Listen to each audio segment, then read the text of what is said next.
Amores, sejam todos bem-vindos ao nosso canal. Antes de começar o vídeo, acorde deixar aquele like para fortalecer. Se inscreve no nosso canal também se tu não for inscrito. Ative a notificação do nosso canal para não perder nadinha. Primeiro link na descrição, meu Instagram. Corre lá, me segue por lá. Lá a rede social eu consigo mais interagir com vocês. A rede social que eu fico mais ativa. Então não deixe de me seguir por lá não.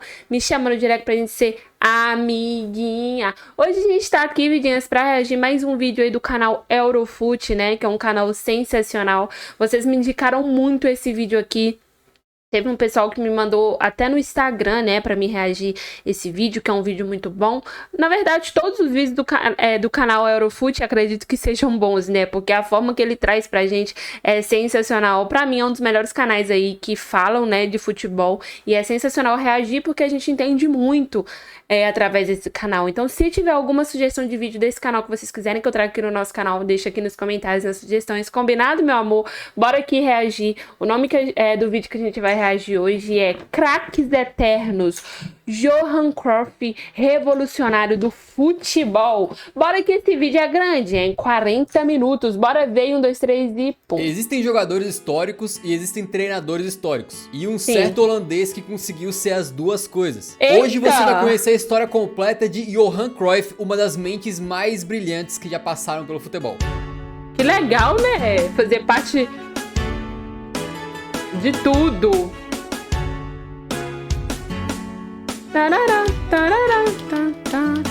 O homem que revolucionou Esse vídeo vai o ficar futebol. um pouco longo, mas espero que vale a pena assistir. Afinal, estaremos contando a história de um gênio, né? Não dá pra fazer aí no formato muito curto, não.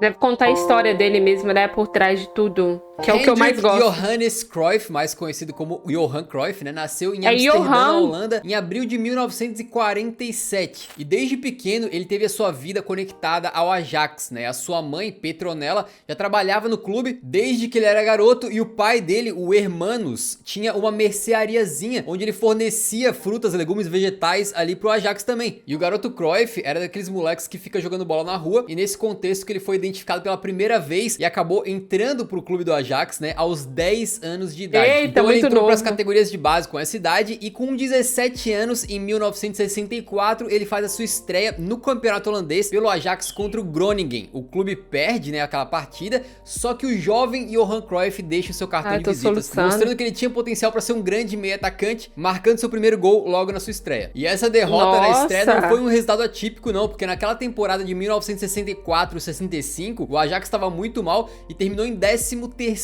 na tabela do holandesão, apenas 2 posições acima da zona de rebaixamento. E naquela ocasião, o campeão holandês foi o Feyenoord, grande rival do Ajax, que essa rivalidade vai aparecer mais na frente nesse vídeo aqui. Mas para a temporada seguinte, os fãs do Ajax mal sabiam que juntariam-se no clube 2 fatores que acabaram mudando a percepção do futebol na Europa e talvez no mundo inteiro. Johan Cruyff juntou-se a Rinus Michels.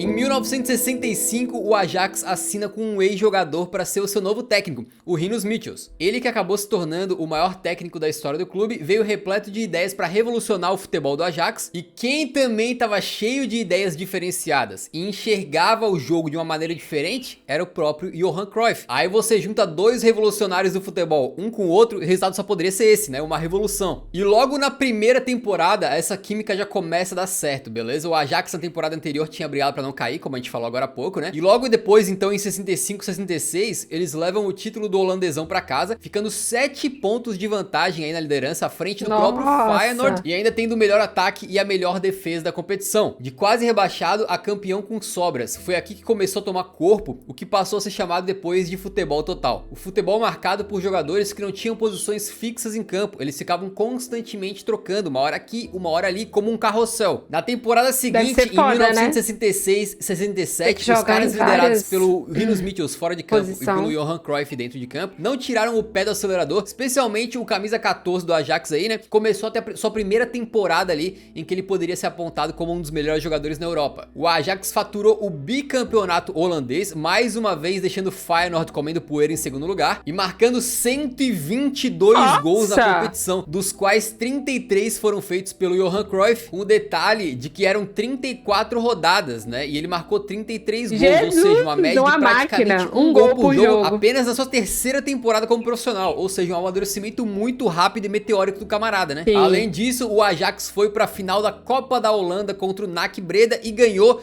com um gol do Cruyff. Era a dobradinha da Ajax na Holanda e apenas um aperitivo do que estava por vir na carreira desse monstro. Na temporada seguinte, 67-68, o Ajax continua o seu domínio em solo holandês e ganha o tricampeonato consecutivo com mais uma vez o Cruyff metendo gol a rodo. Dessa vez ele foi o vice-artilheiro com 26 gols e o domínio na Holanda estava consolidado. Aquele Ajax precisava olhar além do seu território nacional, precisava olhar para o continente. O Ajax agora queria a Europa.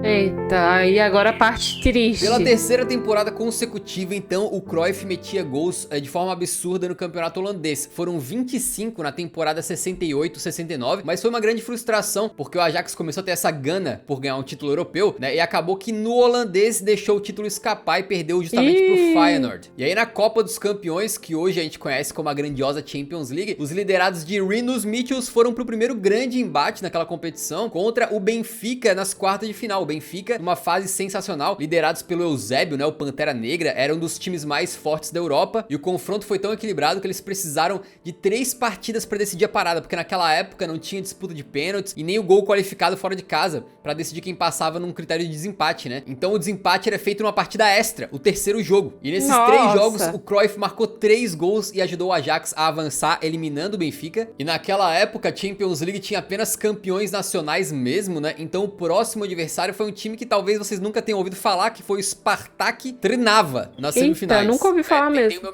minha melhor pronúncia aí. E aí o Ajax passou, só que chegou na final e pegou um time mais cascudo, mais experiente, mais rodado. E aí a grande decepção veio pela frente, porque o Milan, né, que eles enfrentaram, ganhou aquela final por 4-1. Isso foi em 69, e pra completar a frustração, na temporada seguinte, em 69-70, né, o Feyenoord, como tinha vencido o campeonato holandês, tinha sido classificado pra Champions dessa temporada aí. Eu vou chamar de Champions, mas na época era um nome diferente, beleza? E o grande rival do Ajax, então, o Feyenoord, acabou sendo o primeiro holandês a ganhar a Champions League na história, um fato que nunca poderia ser apagado. E mesmo sendo campeão outra vez com o Ajax, né, o 4º título holandês da carreira curta que ele tinha naquele momento, o Cruyff guardava essas frustrações aí dentro de si, o que acabaram servindo de repente de combustível para aquilo que ele viria a construir na década de 70, que ficou marcada para sempre como a melhor década do camisa 14, né? Aliás, a história de como o Cruyff começou a usar a 14, que se tornou um número aí icônico, né, é bem curiosa e bem simples, na verdade, porque ele ficou um tempo sem jogar e ele usava 9, né? Aí como ele não tava jogando, tava lesionado e tal, deram a 9 para outro jogador e quando ele voltou, ele teve que escolher um número novo, pegou a 14 e nunca mais largou. O número que ele adotou como acidente, né, em 1970, acabaria virando a sua marca registrada.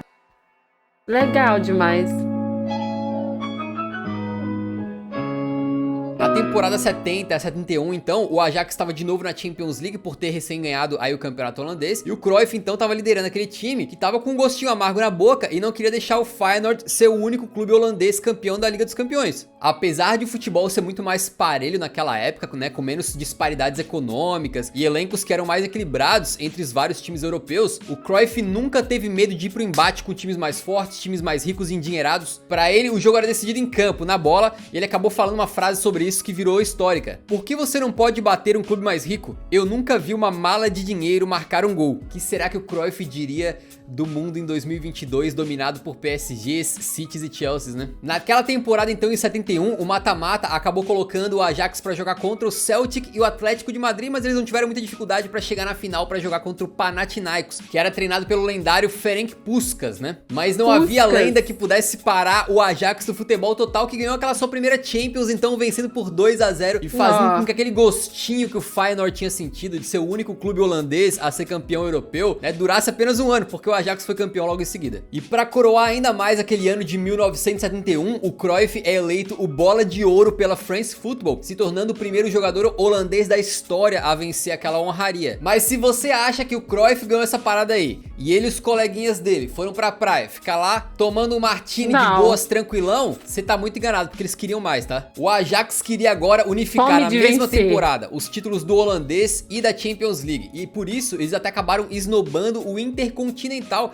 né, o Mundial de Clubes da época, abrindo mão de enfrentar o campeão da Libertadores aí. Só que pra temporada 71-72 eles têm um baque, né? O Rinus Michels, responsável por aquela revolução no Ajax, pelo primeiro título europeu deles, e por algo que de certa maneira mudaria o futebol pra sempre, acaba decidindo encerrar o seu ciclo no Ajax e ir treinar o Barcelona. O romeno Stefan Kovacs assume o comando do Ajax e ele não deixa a peteca cair. Afinal, o futebol total já estava ali enraizado na cultura do Ajax, e mesmo sem o Rinus Michels, tinha um representante ainda no clube, que era o Johan Cruyff. O Cruyff dentro de campo era como se fosse uma extensão do técnico ali dentro das quatro linhas. Ele era responsável por orientar o pessoal ali, os colegas dele de equipe, instruindo como que eles deveriam se comportar, se mexer, se movimentar dentro daquele esquema, muitas vezes, né? Um verdadeiro líder, um verdadeiro capitão e um cara que parecia que tava dando pinta de que poderia ser um bom técnico, né? Será? E é bom ressaltar que nessa época o Cruyff ia se consolidando como o melhor jogador do futebol europeu, um trono que tinha sido deixado vazio depois ali das gerações do Di Stéfano, né, do Real Madrid, do Eusébio do Benfica. Em campo, Johan Cruyff vestia a 14, o que talvez tenha sido o número perfeito, porque outros números foram sendo estereotipados com o tempo, né? O 9 é o centroavante, o 10 é o armador, porque o Cruyff não era nada dessas coisas, ele era tudo junto, ele era de tudo um pouco. Era impossível botar ele numa caixinha e definir exatamente que posição ou qual a função que o Cruyff exercia dentro de campo. Se o Ajax jogava futebol total, a gente poderia considerar que o Cruyff era o jogador total. Em uma das suas frases imortais, o Cruyff chegou a dizer: "Eu acredito que todos deveriam ser capazes de jogar em todas as posições do campo. Por isso é tão importante que todos escutem durante as orientações táticas. O ponta esquerda não pode dormir quando o treinador falar sobre o lateral direito." E o Cruyff seguia isso à risca, né? Pensamento muito Partindo de um top ponto mesmo. mais central do campo, ele, quando chegava na frente, obviamente, ele não deixava a desejar, Tava um show, porque tem né? números assombrosos de gols na carreira. Ele era meia e era atacante. Poderia se dizer que ele é um meia atacante, então, que era a posição base dele, mas ele também poderia ser considerado um centroavante. Tanto é que quando a Eita! France Football elege aí o Dream Team, né, o melhor time da história do futebol, o Cruyff é escolhido como centroavante na segunda melhor equipe, né? Ele não era um jogador tão alto, tinha 1,78 m, né, e tinha pernas longas, uma velocidade que, apesar de não ser a sua principal característica, algo que marcava muito ele estava associado à velocidade, que era a explosão, né? Ele tinha muita facilidade de mudar de direção, de driblar, controlar a bola com muita tranquilidade, e ele apreciava não só o jogo bonito como equipe, né, mas também a nível individual. Ele era um showman, gostava de driblar, chamar os adversários pra dançar, e ele criou a sua própria marca pessoal, assim como o Ronaldinho, a gente lembra dos elásticos. Se pensar no Neymar, muita gente lembra da carretilha. Sim. O Cruyff passou a usar o drible de letra de costas, um movimento tão marcante que ganhou um apelido, né, o Legal, Cruyff Turn, né? ou o giro do Cruyff, algo que virou um símbolo muito especial dele e que até hoje em dia não tem muito jogador que usa em campo, não. E no meio desse verdade. contexto todo da afirmação do Ajax e principalmente do Cruyff a nível europeu e mundial, na temporada 71-72, coitados dos adversários do Ajax, né, porque o time simplesmente demoliu todo mundo. O nosso camisa 14 aí foi artilheiro da Champions League com 5 gols e deu o bicampeonato europeu pro Ajax ao derrotar a Inter de Milão na final por 2-0 com 2 gols do Cruyff. Detalhe que essa final foi jogada em Roterdã,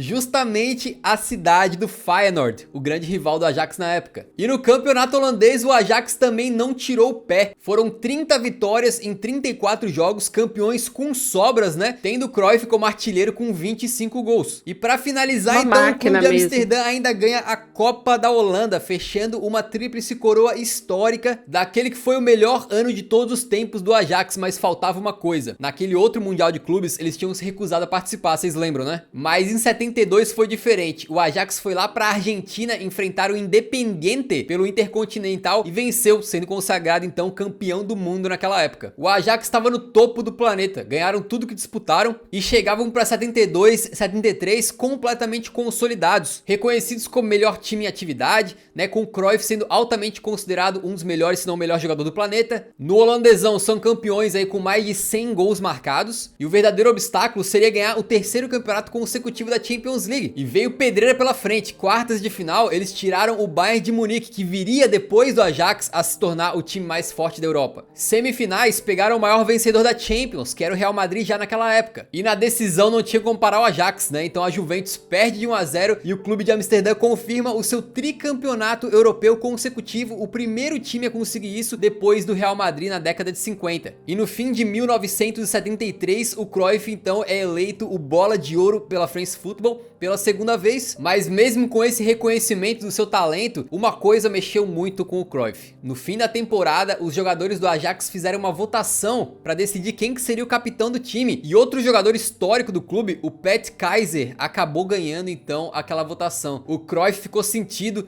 e decidiu que era hora de dar adeus. Nossa.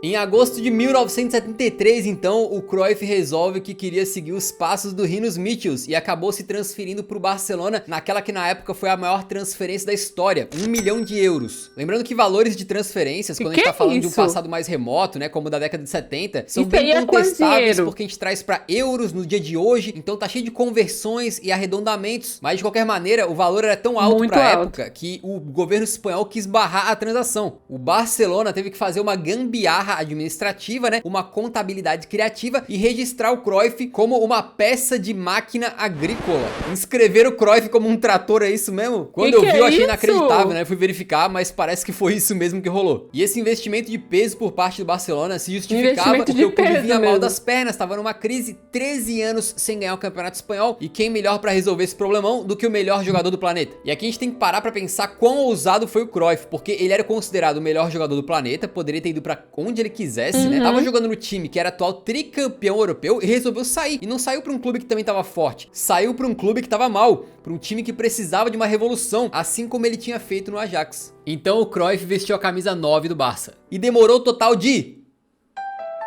uma temporada para tirar o Barcelona de 14 anos de fila lá no Campeonato Espanhol. Exatamente na temporada 73-74, o Barcelona tem o retorno do seu investimento de forma imediata, porque eles são campeões do Campeonato Espanhol, com o nosso querido gênio holandês marcando 16 gols naquela campanha. Era o futebol total do Ajax sendo implementado lá na Catalunha. A junção de Rinus Michels fora de campo com o Cruyff dentro das quatro linhas novamente dava certo. Uma união que mudaria para sempre a filosofia do Barcelona e que acabaria sendo base daquilo tudo que foi construído no clube nas décadas que viriam pela frente. E foi aí que começou meio que essa relação de irmandade quase entre Ajax e Barça, que graças a esses dois gênios do futebol aí, meio que se tornaram clubes irmãos de espírito que pensam e respiram uma forma similar de entender o futebol. E essa parceria de Rinus Michels e Cruyff continuaria a dar frutos, dessa vez em palcos diferentes, porque eles reuniriam mais uma vez agora fora do Barcelona. Eles representariam a Holanda no maior palco do futebol no planeta, a Copa do Mundo em 74.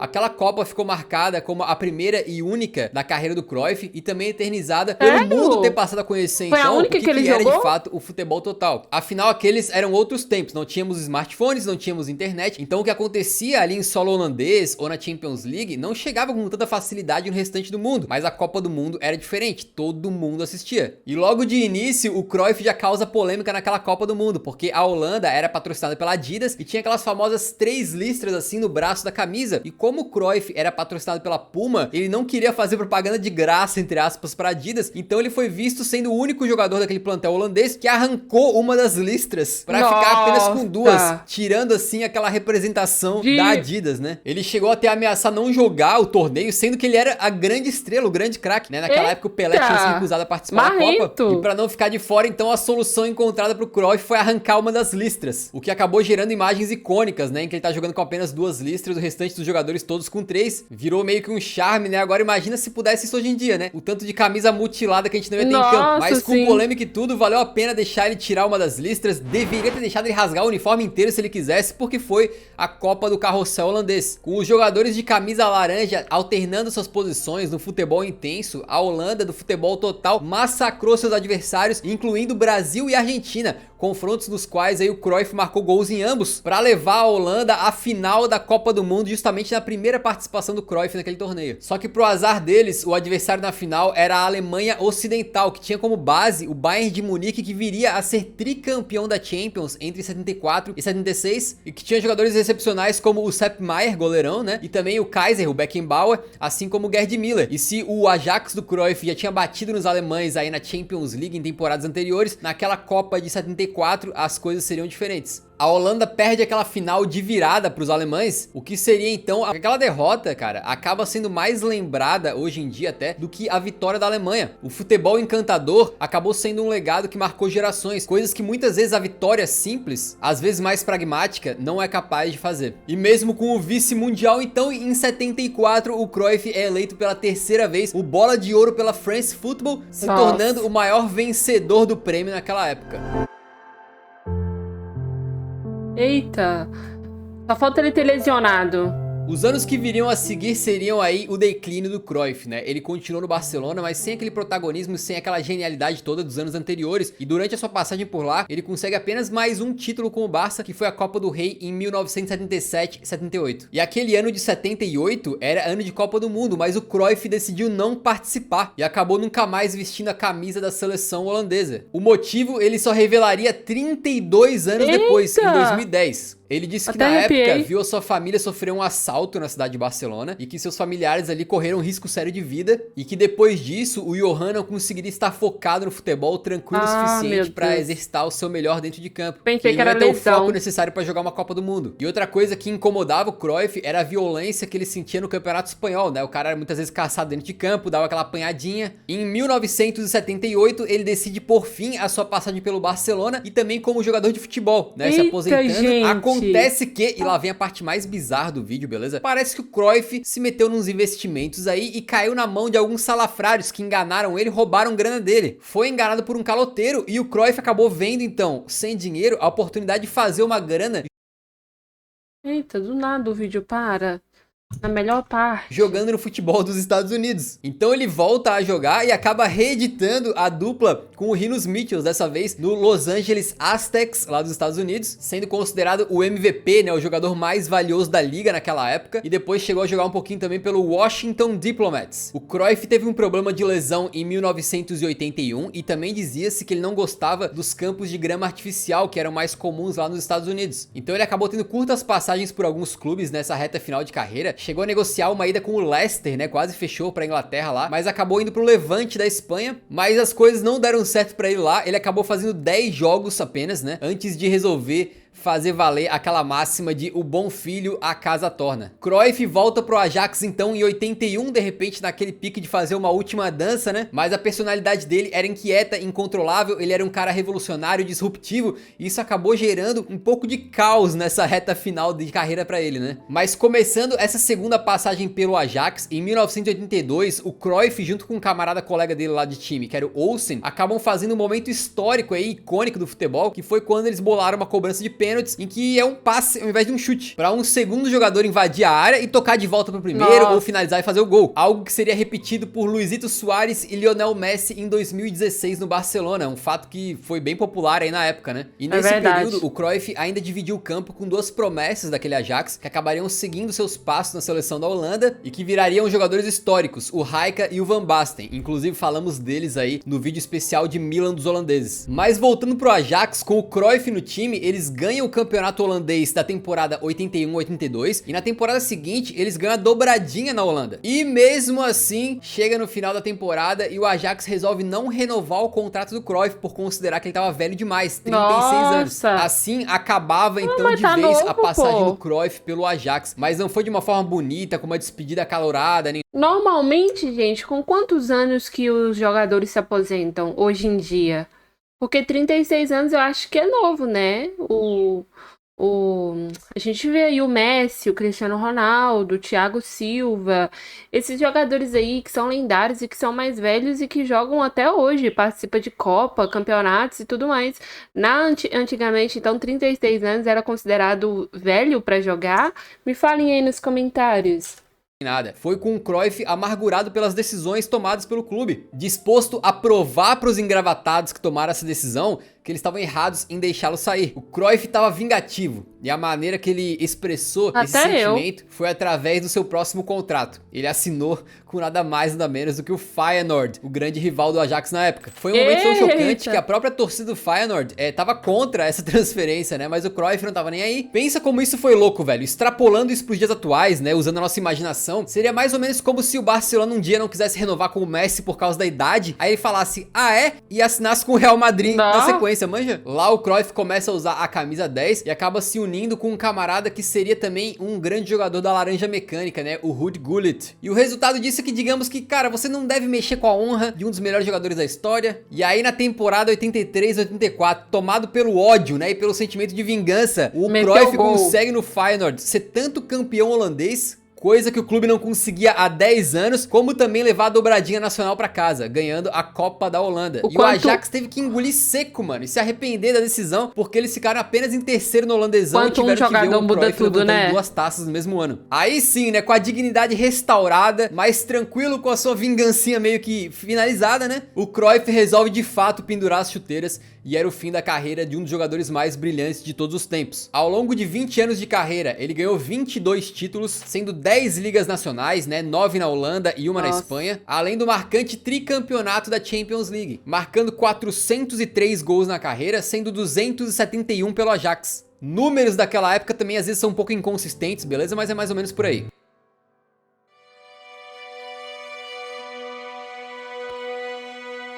Aposentado, Cruyff não conseguiu passar nenhum ano longe do esporte que ele amava, né? E logo se tornou o que todo mundo imaginava que fosse acontecer, né? Virou técnico. O futebol total que tomou corpo aí com o Rinus Michels e com o Cruyff agora poderia ser levado pelo Cruyff para outros lugares. Não mais dentro de campo, mas com ele sendo o comandante. Curiosamente, o seu primeiro clube é o Ajax, né? Mesmo depois daquela treta toda, da vingancinha lá, ele assume como técnico em 1985 com carta branca ali para colocar suas ideias em prática, tendo a sua disposição um jovem elenco com fome de bola, com 2 daqueles camaradas com os quais ele já tinha dividido o campo, né, que era o Rijeka e o Van Basten. O período dele como técnico do Ajax não durou tanto, né, mas em 2 temporadas ele conseguiu vencer 2 vezes a Copa da Holanda e uma Copa dos Vencedores das Copas. Hoje em dia essa competição não existe mais, beleza? No passado alguns chamavam de Recopa Europeia, mas ela era basicamente uma Champions League pra quem tinha vencido as Copas Nacionais, manja? Então participava o vencedor da Copa da Holanda, da Copa da Inglaterra, da Copa do Rei da Espanha e por aí vai. E apesar de não ter conseguido ganhar o campeonato holandês, o Ajax mostrava aquela intensidade, aquele ímpeto, né, que a gente tinha visto quando o Cruyff era jogador. Na temporada 85-86, por exemplo, sob o comando do Cruyff, né, o Ajax mete 120 gols na liga, com o Van Basten sendo artilheiro, metendo 37 bolas na rede. Não havia como negar que o futebol do time do Cruyff era entretenimento. Ele tinha pegado toda aquela base do Rinus Michels e não queria só copiar, mas melhorar. Ele queria implantar as suas próprias características. E pra ele o protagonismo com a bola não era só na questão da posse ofensiva para fazer gols, mas também na razão defensiva. Se você tem a bola, o rival não pode marcar gols. Cruyff tinha a ideia da movimentação dos jogadores como um ponto-chave do seu sistema, mas não feita de qualquer jeito, né? E sim com inteligência. Todos os treinadores falam sobre movimento, sobre correr muito. Eu digo que não é necessário correr tanto. O futebol é um jogo que se joga com o cérebro. Você deve estar no lugar certo, no momento certo. Nem muito antes, nem muito depois. Ele não queria que os jogadores ficassem parados e guardassem posição. Ele queria que os jogadores buscassem a bola, se movimentassem, seguissem os seus instintos e não deixassem os adversários ficarem confortáveis dentro do jogo. O futebol consiste basicamente em 2 coisas. A primeira, quando se tem a bola, deve ser capaz de passá-la corretamente. A segunda, quando passam a bola para você, deve ser capaz de controlá-la. Sem o controle, tampouco conseguirá dar o passe. E com essa forma de entender o futebol é que o Cruyff levaria essa filosofia para revolucionar de vez o seu próximo clube. Em 88, ele repete aquele caminho que tinha sido feito pelo Michels, que tinha sido também feito pelo próprio Cruyff como jogador, e sai do Ajax para assumir o comando do Barcelona.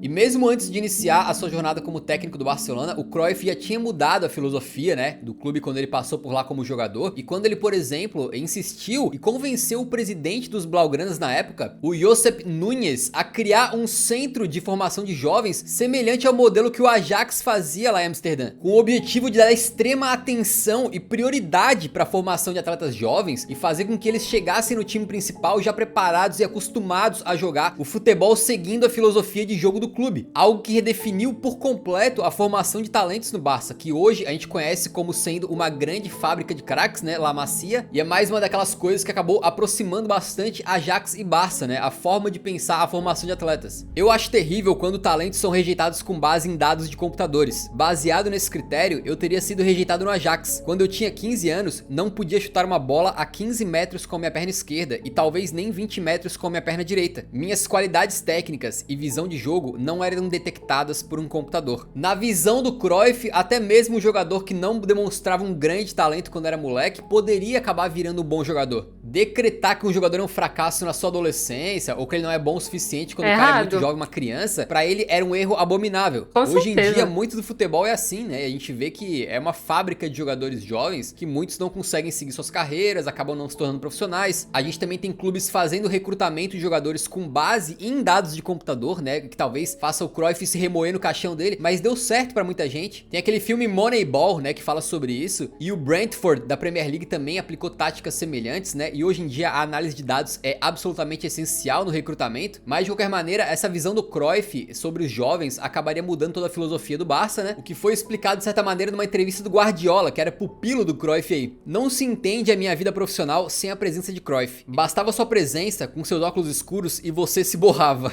Você não concorda? Ali está a porta. Sempre pensei que muitas das coisas que ele dizia nem ele acreditava, mas ele te fazia crer que era daquela maneira. Não tinha método de preparação. Outros se encarregavam dos treinamentos, mas sim um método de jogo. Cruyff não me convenceu, eu me apaixonei por aquilo. Quando ele falava que você jogou bem, dizia: venha à minha sala e vamos ver o jogo. A primeira vez que ele entrou em contato comigo, falou que eu joguei mais lento que a avó dele. Ele me dizia que se eu jogasse com 2 toques, era lento. Com 3 era ruim e com 1 toque podia chegar a ser bom. Quando o Cruyff chegou como técnico, o Barcelona tinha ganhado seu último espanhol na temporada 73-74, exatamente aquela que o Cruyff como jogador ajudou a tirar o clube da fila, né? Além disso, o Real Madrid vinha de uma sequência de títulos espanhóis impressionante, com um time que acabou ficando marcado na história do clube, né? O elenco apelidado de La Quinta del Buitre, sem contar que o clube vinha de uma frustração gigantesca. Na temporada de 85-86, o Barça tinha chegado na final da Champions League e perdido para o Steaua Bucareste da Romênia nos pênaltis, né? Deixando escapar pelo meio dos dedos aí a oportunidade de ganhar a primeira Champions League da sua história. Mas se na primeira passagem pelo Barça o Cruyff tinha chegado num péssimo momento e resolvido as coisas rapidamente, por que ele não poderia fazer isso uma segunda vez agora como técnico? Ele estava determinado a mudar a situação do Barcelona novamente. Ele chegou dispensando vários jogadores e focando em alçar alguns jogadores de La Masia, jovens talentos, para o time principal, além de buscar outras promessas com potencial de La Liga em clubes diferentes. Aos poucos, ele foi formando uma base que sucederia aquele domínio espanhol do Real Madrid e que logo de cara conseguiria dar um respiro na Liga Espanhola, sendo vice-campeão em 88-89 e terceiro lugar em 89-90, faturando ainda 2 canecos, né? Aquela Copa dos Campeões das Copas, manja? E também a Copa do Rei em 1990, que foi especial por ter sido ganhada aí justamente em cima do Real Madrid. Mas o melhor tava por vir, né? O Barcelona entra na década de 90 com alguns craques estrangeiros fenomenais já contratados pro clube, como o holandês Koeman, o dinamarquês Laudrup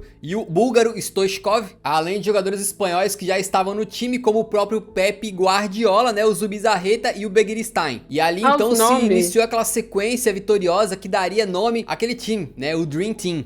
Na temporada 90-91, o Barcelona de Johan Cruyff consegue então ganhar o campeonato espanhol, acabando com o sonho do Real Madrid de ser hexacampeão consecutivo. E eles fizeram isso com estilo, né? 74 gols marcados, melhor ataque da liga e 10 pontos de vantagem para o segundo colocado. Mas essa temporada também marcou um grande susto aí na vida do Cruyff. Ele era um fumante compulsivo e naquela época teve então insuficiência coronária, tendo que fazer pontes de safena para lidar com o problema. Nessa época ele abandona o fumo, né? E chega até fazer campanhas aí contra o tabaco, mas isso não abalou o Cruyff, que queria muito mais, né? Como campeão espanhol, o Barcelona ganhou o direito de participar da próxima Champions League e na temporada 91-92 viria então o apogeu daquela equipe. Os culés entregam mais um título do campeonato espanhol, dessa vez com um ataque ainda mais poderoso, 87 gols, mas a cereja do bolo seria a conquista tão sonhada UEFA Champions League. O trabalho de Cruyff entraria de vez para a história no dia 20 de maio de 1992, quando no Wembley, onde ele já tinha sido campeão da competição como jogador, ele vai pra final então com uma formação mais ou menos 3-4-3. Ele tinha no zagueirão Koeman, um camarada que tinha muita facilidade em sair jogando, que era o homem perfeito pra iniciar as jogadas, e logo na frente tinha o Pep Guardiola, que fazia uma função no meio de campo, digamos que como se fosse um Busquets do Barcelona mais recente, e os 2 zagueiros dos lados, né, acabavam subindo um pouco no campo pra atuar como se fossem laterais de certa maneira, enquanto os jogadores de meio campo acabavam ficando mais centralizados, principalmente o Laudrup, Laudrup, que jogava como meia, mas que chegava no ataque pra fazer gols, se movimentava muito e às vezes os adversários não sabiam exatamente quem marcar no ataque. O time de Cruyff era imprevisível, era intenso, era protagonista com a bola. Eles queriam vencer dando espetáculo, uma vitória sem entretenimento não valia. Pra ele era simples, futebol é espetáculo, mas ser simples não significa ser fácil. Jogar futebol é muito simples, mas jogar futebol simples é a coisa mais difícil que há. Aquela final foi embaçada e o Barcelona precisou da prorrogação para vencer a Sampdoria da Itália por 1-0, né, com um gol de falta do Koeman, com a grande curiosidade que naquele dia o Barcelona jogava de laranja, assim como a seleção da Holanda, né? E lembra que o Cruyff era um cara de personalidade forte, né? Então olha que maneiro, aquele título da Champions possibilitou que o Barcelona jogasse então o Intercontinental para enfrentar o campeão da Libertadores, que era o São Paulo. E aí tem uma história bacana em que o Cruyff, treinador do Barça, e o Tele Santana, treinador do São Paulo, se encontraram no hotel e ficaram maravilhados um com o outro, conversando até altas horas da madruga aí, e chegaram a fazer um pacto, né? Segundo relatos, chegaram a botar tipo a mão um em cima do outro mesmo assim. Se algum jogador dos dois times fizesse alguma coisa que não fosse de acordo com o futebol bonito, esse jogador seria substituído na hora. No final das contas, o tricolor paulista acabou ganhando, né, por 2-1, se sagrando campeão do mundo, e o Cruyff mostrou admiração por aquele time do São Paulo, dizendo que, se for pra ser atropelado, que seja por uma Ferrari. Em 92-93, o Barcelona volta a ganhar o Campeonato Espanhol, e na temporada seguinte, consegue um presente aí, basicamente, que é trazer o melhor jogador do mundo na época, o Romário. E com o Romário na equipe, em 94, viria o tetracampeonato consecutivo lá na Espanha. Inclusive com o baixinho metendo 30 gols e sendo artilheiro da La Liga, e pra melhorar naquele ano, o Barcelona chega mais uma vez na final da Champions League. Mas o Cruyff, que já tinha sofrido algumas derrotas horríveis na carreira, né, sofreu uma das suas piores humilhações, cara. O Barcelona foi simplesmente esmagado pelo Milan na final, tomando de 4-0, mas nem isso foi capaz de manchar a história dele lá na Catalunha. Pra temporada 94-95, o Barça acaba perdendo alguns jogadores importantes, né, como o Laudrup e o próprio Romário, que teve aí alguns desentendimentos com o Cruyff. Era o começo do fim da era Cruyff, o começo do fim daquele Dream Team. E Johan não conseguiu mais nenhum título no comando do Barcelona e acabou decidindo encerrar sua passagem então no final da temporada 95-96, saindo como o técnico mais longevo da história do clube, né, o cara que ficou mais tempo lá, mantendo esse recorde até hoje, né? Ele ficou por 8 temporadas e 413 partidas. Ganhou 11 taças, incluindo 4 campeonatos espanhóis, uma Copa da Espanha e uma Champions League, a primeira da história do clube. Johan Cruyff tinha então ajudado a consolidar aquela nova filosofia no Barcelona, que viria a tomar conta de todos os cantos do clube e ser base, como a gente falou anteriormente, né, de tudo que viria na história do Barça nos anos seguintes. Havia um Barcelona antes de Cruyff e há um Barcelona depois de Cruyff. O que Cruyff deixou pro Barcelona não foi só um legado, algo do passado, foi uma visão de futuro, uma identidade. O torcedor culé que hoje diz ter orgulho da filosofia aí do Barcelona, um dia ele botou seu dedo lá e começou uma revolução. Pepe Guardiola, que se tornou um treinador fantástico e que bebeu nas águas ali do cruyffismo, né, certa vez disse o seguinte: Cruyff pintou a capela e desde aí todos os treinadores do Barcelona meramente a restauraram ou melhoraram. Mas o que Cruyff representa pro futebol vai além do Barcelona, do Ajax, da Holanda. Ele mudou as percepções acerca do próprio esporte, do próprio futebol, de como entender uma tática, as funções de jogadores, do que significa o futebol como entretenimento. Ele fez todo mundo a reavaliar o esporte e não é exagero nenhum dizer que ele é uma das pessoas mais importantes da história do futebol no mundo. Nossa, que peso. Imagina ser uma das pessoas mais importantes do futebol mundial. Depois de encerrar sua carreira como treinador, então o Cruyff acaba pegando funções ali que demandavam menos assim dele, né? Não eram tão exigentes. A saúde dele já estava frágil. Ele acabou virando ali comentarista de futebol, né? Também passou por cargos diretivos no Ajax, no Barcelona e na seleção da Holanda. E atuando mais nos bastidores, ele pôde ver como as filosofias que ele ajudou a colocar no Ajax e no Barcelona deram frutos, né? Ambos os times foram campeões da Champions League nas eras pós-Cruyff, apostando muito em talentos da base aí, e até hoje são reconhecidos por serem grandes formadores de novos atletas. Ao longo dos anos, o Cruyff foi muito reconhecido com uma série de honrarias e prêmios, como eleito pela FIFA e pela IFFHS o segundo melhor jogador do século XX, apenas atrás do Pelé, escalado pela France Football no segundo Dream Team de todos os tempos, perdendo lugar apenas para o Ronaldo Fenômeno no primeiro esquadrão. Venceu o prêmio Laureus do Esporte Mundial de 2006, concedido a esportistas que fizeram uma significativa contribuição contribuição para suas modalidades e se imortalizando no futebol. Mas se a figura do Cruyff ficou para sempre, infelizmente o corpo não. O vício de longa data dele no cigarro acabou cobrando seu preço em 2015. Ele foi diagnosticado com câncer de pulmão e apesar da dura batalha aí, essa aí ele não conseguiu vencer. Nossa. Em 24 de março de 2016, Hendrik Johannes Cruyff faleceu aos 68 anos. Nossa. Muito novo, né? Em 2017, o Ajax anunciou que faria uma das maiores homenagens que um jogador pode receber. Qualquer um que for jogar no estádio do Ajax hoje em dia ou visitar o local pode ver bem grande lá na frente escrito Johan Cruyff Arena, estádio que também tem uma estátua do Cruyff na frente. Em 2019, o Barcelona inaugura uma nova estrutura, um estádio para ser a casa dos jovens jogadores das categorias de base e também do espetacular time feminino dos culés. Esse novo estádio ganhou o nome de Stade Johan Cruyff, em homenagem ao homem que mudou para sempre a história do Barcelona. Na frente do Camp Nou também tem uma estátua do cara. Mesmo já tendo passado alguns anos da morte do Cruyff, não é raro a gente estar ouvindo sobre ele ainda nos dias atuais. Toda hora tem alguém puxando alguma referência de alguma coisa que o Cruyff fez ou falou, porque a marca que ele deixou no futebol é infinita, né? Não dá pra apagar, não dá pra esquecer. Mesmo após a sua morte, o espírito do Johan Cruyff segue vivo através do esporte que ele tanto amou. O icônico jogador da camisa 14 e revolucionário treinador virou eterno. E vai ser eterno.